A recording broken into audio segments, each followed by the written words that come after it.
எனக்கு என்னமோ காலையில இந்த சீக்கிரமா எந்திரிக்கிறது தான் வந்து ரொம்ப ஒரு மாரி பீஸ்ஃபுல்லா இருக்கிற மாரி வந்திருக்கு. கிட்டத்தட்ட வந்து பார்த்தீங்கன்னா, இங்க வந்ததுலேருந்தே வந்து ஒரு 6 மணி இந்த லெவலுக்கு தான் வந்து எந்திரிச்சிட்டு இருந்தேன். இப்ப இந்த கடந்த ஒரு 1 வாரமா தான் பழையபடி வந்து ஃபார்முக்கே வந்திருக்கோம். ஏன்னா கொஞ்சம் செட் ஆகணும் இல்லையா? ஸோ அதனால. இப்போ வந்து அந்த 4:30, 5க்குலாம் எந்திரிக்கும்போதே ஒரு மாரி அந்த டேவே வந்து ரொம்ப சூப்பரா வந்திருக்கு. டைமும் நெறையா இருக்க மாரி வந்திருக்கு. எவ்வளோ பேருக்கு இந்த மாரி இயர்லியா எந்திரிக்கிறது பிடிக்குன்றத வந்து சொல்லுங்க. மதியம் லஞ்ச் பாக்ஸ்க்கு வந்து பார்த்தீங்கன்னா, ஜீரா ரைஸும் நைட்டே வந்து பார்த்தீங்கன்னா, ராஜ்மா வந்து ஊற வச்சிருந்தேன். ஸோ, அத வந்து கிரேவி மாரி வந்து பண்ணிட்டேன். காலையிலக்கு சேர்த்தே வந்து குடுத்துக்கலாம்னு சொல்லிட்டு.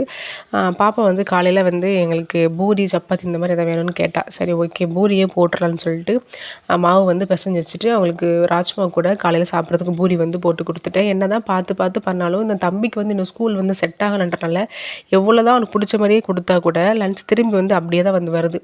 கேட்டா எனக்கு அது பிடிக்கல, இது பிடிக்கல ஏதாவது வந்து டெய்லி சொல்லிட்டே வந்திருக்கா. கொஞ்சம் கஷ்டமா தான் வந்திருக்கு.